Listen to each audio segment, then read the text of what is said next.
Whooping cough outbreak idiniklara sa Quezon City dahil sa biglang pagtaas ng kaso. As of March 20, 23 na agad ang naitalang kaso sa lungsod ayon kay Quezon City Mayor Joy Belmonte. 4 sa mga nasawi ay mga sanggol. May 13 kumpirmadong kaso na rin sa Western Visayas ayon sa DOH. Sa buong bansa, 453 na ang kaso sa unang 10 linggo ng taon kumpara sa 23 kaso sa kaparehong panahon noong 2022. Paliwanag ng DOH, ang whooping cough ay nakahahawang bacterial disease na nagdudulot ng malala at tuloy-tuloy na pag-ubo. Sa sobrang pag-ubo, posibleng makaranas ng pagsusuka at kahirapan sa paghinga. Mas nakamamatay raw ito para sa mga bata at sanggol. Bilang proteksyon sa whooping cough, libre ang pagpapabakuna sa mga health center. Katulad ng pag-iingat sa COVID-19, ugaliin ding mag-face mask, maghugas ng kamay, umubo at bumahing sa braso at mag-self-quarantine kung may sintomas. Huwag pabayaan yung kanilang mga anak. At saka, nagdeklara ng measles outbreak ang Health Ministry sa Bangsamoro Autonomous Region Muslim Mindanao. Simula raw noong Enero, halos 600 na kaso na ang naitala sa lugar, 3 ang namatay.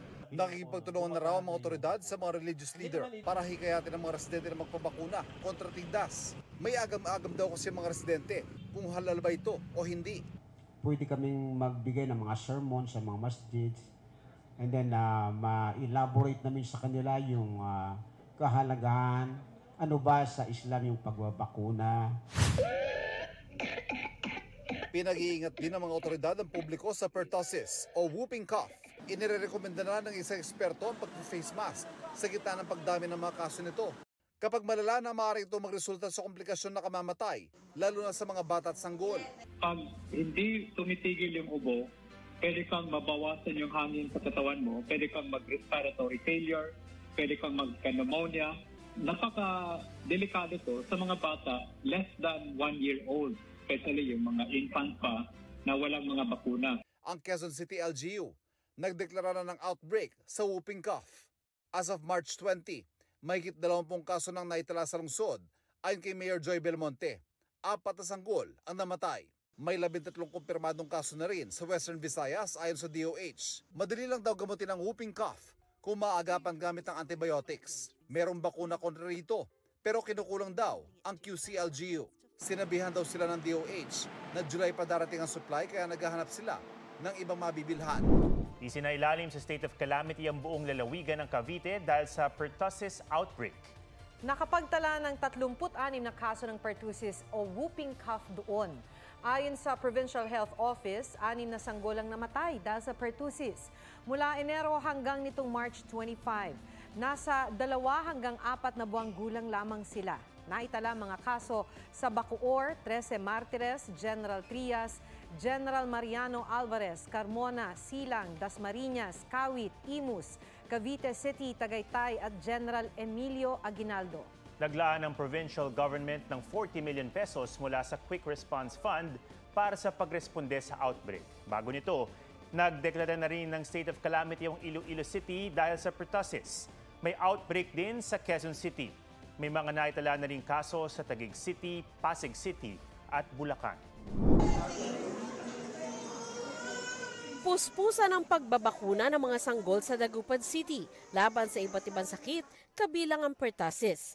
Lahat po ng 1-year-old pababa ay kinakailangan po na magkaroon ng 3 doses po ng pertussis vaccine. Ito po ay nakasama na doon sa tinatawag natin na 5-in-1 or yung pentavalent po na vaccine.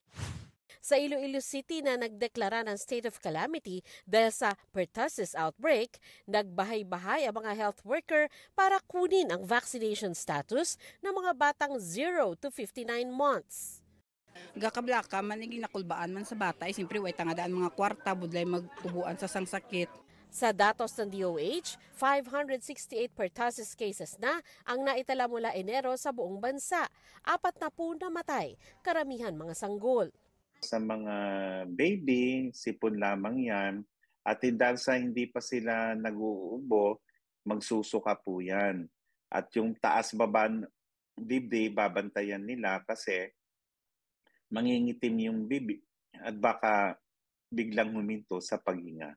Kaya naman hinihikayat ng DOH sa mga magulang na pabakunahan kontra pertussis ang kanilang mga anak, lalo na yung mga sanggol. Aminado naman ng DOH na limitado ang kanilang bakuna sa ngayon, kaya makatutulong daw ang pagbili ng bakuna ng mga local government units. Pati matatanda pwedeng tamaan ng pertussis na nagdudulot ng matinis at ipit na paghinga matapos ang pag-ubo. Pwede ring makaranas ng paghinto o hirap sa paghinga, pagsusuka at lagnat. Paalala ng DOH, iwasan muna ang paghalik sa bibig ng mga bata para hindi mahawa. Kung kakarga ng sanggol, maiging maghugas muna ng kamay at mag-face mask. Ang DepEd NCR, inirekomenda na ang pagsusuot ng face mask at physical distancing sa mga eskwelahan. Bakit ka naka-mask ngayon? Prevention lang po sa sakit na pertussis po. Kung severe talaga yung bata, ina-advise na namin siya na magstay at home. Binibigyan na lang po namin sila ng mga modules. Pero sabi ng DOH, mga sanggol ang karaniwang tinatamaan ng pertussis. Kaya wala pang kaso nito sa mga paaralan. Bukod sa pertussis, puspusan na rin ng pagpapabakuna para maagapan ang pagkalat ng tigdas na isa sa binabantayan ngayon ng World Health Organization. Hanggang nitong Marso, umabot sa 862 ang kaso ng pertussis sa bansa ayon sa Department of Health. Sa Balanga City, Bataan, 21 residente ang nakita ng sintomas ng whooping cough. Isa sa kanila namatay, kaya puspusan ang pagbakuna kontra pertussis. Pero may isa pang sakit na binabantayan ang World Health Organization, ang tigdas. We do expect the measles outbreaks to spread to our member state in the region, and I think this is very important. We've seen cases now in Vietnam, in Malaysia, Lao PDR. Sa Maguindanao, mahigit 180 na ang kaso ng tigdas o measles mula Enero hanggang Marso ayon sa Integrated Provincial Health Office. More than 90% of those na confirm natin ay walang bakuna, no, sa measles rubella.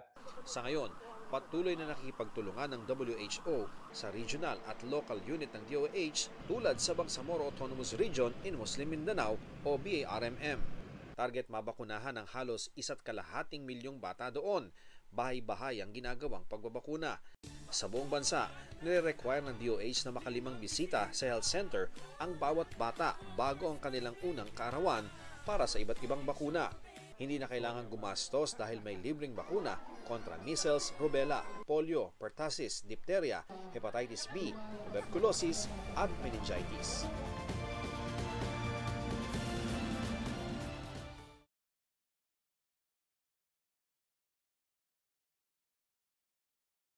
Huwag magpahuli sa mga balitang dapat ninyong malaman.